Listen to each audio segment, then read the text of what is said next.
वाढदिवसानिमित्त उपमुख्यमंत्री अजित पवार यांनी सहकुटुंब तसेच राष्ट्रवादीच्या बड्या नेत्यांनी दिल्लीत खासदार शरद पवार यांची भेट घेतली। या भेटीमुळे महाराष्ट्राच्या राजकारणात नवा ट्विस्ट येतोय का अशा चर्चा रंगत असताना पाहायला मिळतात।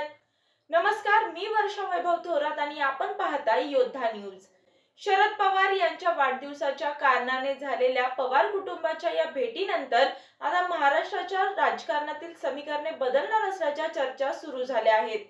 शरद पवार यांची भेट घेतल्यानंतर लगेच राष्ट्रवादीच्या नेत्यांनी केंद्रीय मंत्री अमित शहा यांची देखील भेट घेतली।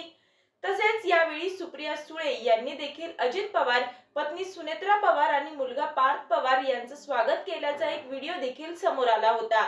दरम्यान आता आमदार रोहित पवार यांच्या आई सुनंदा पवार यांनी एक मोठं विधान केलं असून दोन्ही राष्ट्रवादी एकत्र यायला पाहिजेत।